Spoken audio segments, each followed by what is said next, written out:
Eighth pay commission क्या 2027-28 तक टल सकता है? फिटमेंट फैक्टर रहने वाला है बहुत ही कम। यदि सरकार ने हाइक दिया ज्यादा तभी कर्मचारियों की सैलरी में ज्यादा इजाफा हो सकता है, लेकिन लगातार कहीं पर खबरें आ रही हैं कि कर्मचारियों की सैलरी में 38% और पेंशनरों की पेंशन में 34% की वृद्धि हो सकती है, परंतु अभी तक इसके बारे में कुछ भी कहना संभव नहीं है। तो क्या है पूरा मामला, हम आपके लिए लेकर आए हैं पूरा गणित लगा के किस प्रकार से आपका जो एट्थ पे कमीशन है यदि वो लागू होता है समय से तो आपकी सैलरी में कितना इजाफा हो सकता है, पेंशनरों की पेंशन में कितनी वृद्धि होगी, फिटमेंट फैक्टर बनने वाला है कितना, और यदि सरकार ने हाइक दिया 50% तब जाकर कितना फिटमेंट फैक्टर बनेगा। तो आइए आपको पूरी जानकारी बताते हैं। यदि आप वीडियो पर नए हैं तो चैनल को सब्सक्राइब कर लें और वीडियो को लाइक और शेयर जरूर करें। तो जो कर्मचारी सपना देख रहे थे कि 3 फिटमेंट फैक्टर लगेगा, परंतु ये बिल्कुल ड्रीम में हो सकता है। यदि आप 3% सोचिए फिटमेंट फैक्टर लगता है तो सैलरी जो बेसिक है 18% 18,000 उसका 54,000 हो जाएगी और हाइक इसमें रहेगा 80%, जो असंभव ही रखता है। सरकार 80% हाइक दे सकती है क्या? कमेंट करके जरूर बताएं।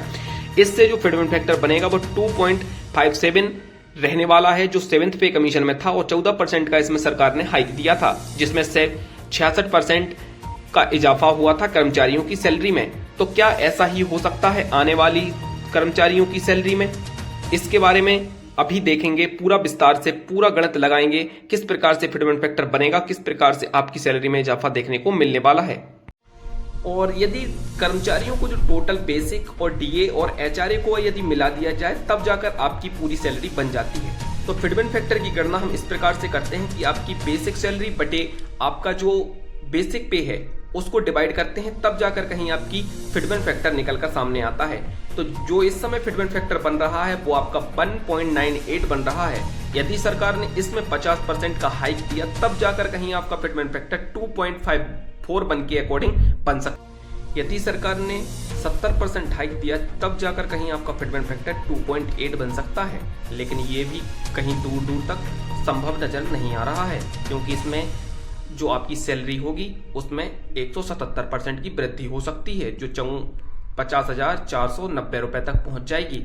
ये कहां तक सही है? आप लोग इसको भी कमेंट करके जरूर बताएं कि क्या फिटमेंट फैक्टर बन सकता है।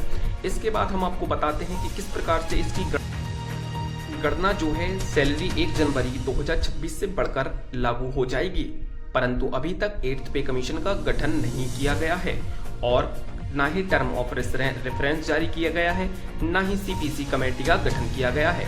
कहीं कहीं खबरें आ रही हैं कि ये 2027-28 तक टल सकता है। सरकार इसको खींचने की पूरी कोशिश करेगी, क्योंकि 2027 में इलेक्शन आने वाले हैं और सरकार ने जब एट्थ पे कमीशन की घोषणा की थी तब भी दिल्ली के इलेक्शन ही चल रहे थे। इसका तात्पर्य हुआ कि सरकार अपने इलेक्शन को देखते हुए सारे काम कर रही है, तो ये भी होना संभव हो सकता है। तो क्या सरकार 2 साल का एरियर कर्मचारियों को देने वाली है, और यदि देगी तो पहले इसके घोषणा होने की तिथि तो जारी की जाए। अब आपको बताते हैं कि क्या है पूरा कैलकुलेशन। तो इसमें सबसे पहले सरकार हर 6 महीने में डीए की वृद्धि करती है, जो जनवरी से जून तक 3% अभी किया गया था, उसके बाद जुलाई से दिसंबर में होता है। और इसको पूरा कैसे सरकार महंगाई की गणना करती है कि महंगाई किस प्रकार से बढ़ी है, उस प्रकार से डीए में वृद्धि की जाती है।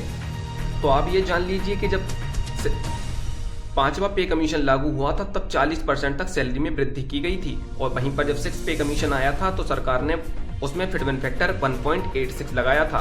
4th पे कमीशन में ये सैलरी 750 से बढ़कर 2,000 रुपए तक पहुंच गई थी, जिसका परसेंट 148 तक पहुंच गया था। और जो 7th पे कमीशन था उसमें सरकार ने 50% तक सैलरी को अपनी तरफ से हाइक लगाया था। अब आपको बता, अब 8th पे कमीशन में इस प्रकार से गणना होने वाली है। आपका जो बेसिक डीए है उसके अकॉर्डिंग आपका जो फिटमेंट फैक्टर आप उसको बनमान लीजिए, और जो आपका डीए है उसको यदि आप जोड़ देंगे तब आपका फिटमेंट फैक्टर 1.61 बन रहा है। परंतु इसको जब सरकार 20% हाइक देगी तब जाकर कहीं आपका फिटमेंट फैक्टर 1.93 बनेगा। यदि सरकार ने 30% हाइक दिया तब जाकर आपका फिटमेंट फैक्टर 2.09, और 50% हाइक देने के बाद आपका फिटमेंट फैक्टर 2.41 बनेगा। यदि सरकार ने यही फिटमेंट 20% ही हाइक दिया तो आपकी सैलरी में ज्यादा इजाफा होने वाला नहीं है। यदि सरकार ने 50% हाइक दिया तब जाकर कहीं आपकी सैलरी सही तरीके से बढ़ पाएगी। तो ये 7th पे कमीशन और 6 पे कमीशन का पूरा गणित आप समझ लीजिए।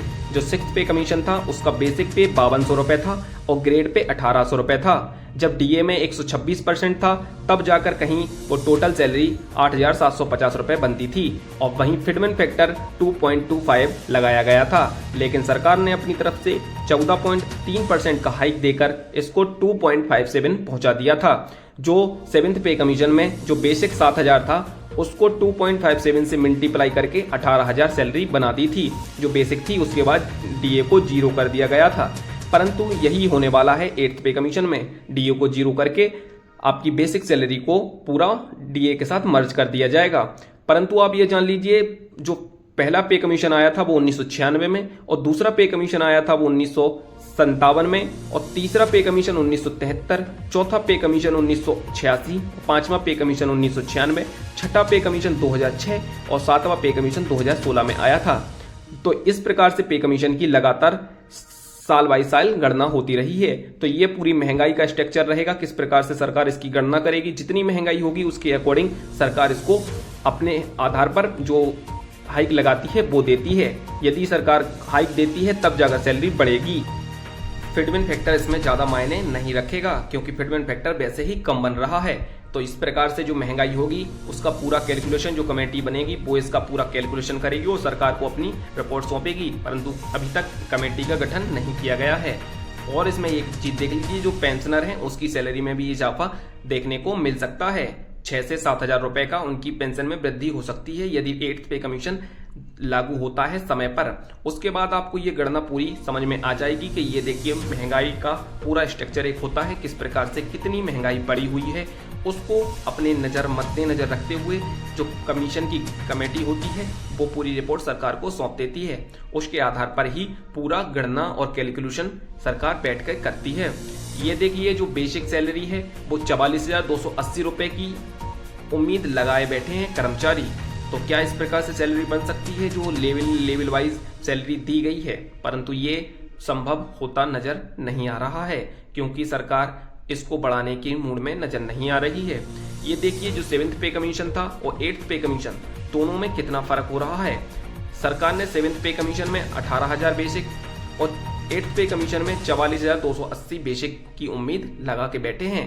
वहीं लेवल 2 में 19,900 और लेवल 3 में 21,700, लेवल 4 में 25,500, लेवल 5 में 29,200। इस प्रकार से 7वीं पे कमीशन में बढ़ी थी। अब जो 8th पे कमीशन है उसमें कर्मचारी सोच रहे हैं कि 44,200 पहले लेवल की, 48,974, 53,466 और 62,850, 71,923 और 87,084। इस प्रकार से आपकी सैलरी में इजाफा हो सकता है। परंतु जब तक पे कमीशन की घोषणा नहीं होती है, कमेटी नहीं बनती है, तब तक इस प्रकार के कैलकुलेशन कुछ भी मायने नहीं रखते हैं। तो ये पूरा स्ट्रक्चर इस प्रकार से बनेगा कमेटी जब गठन होगी। और यदि 2 साल तक विलंब करना पड़ेगा तो क्या एरियर दिया जाएगा कि नहीं, आप लोग कमेंट करें और वीडियो को ज़्यादा से ज़्यादा शेयर करें ताकि लोगों तक जानकारी पहुंचे। वीडियो को लास्ट तक धन्यवाद।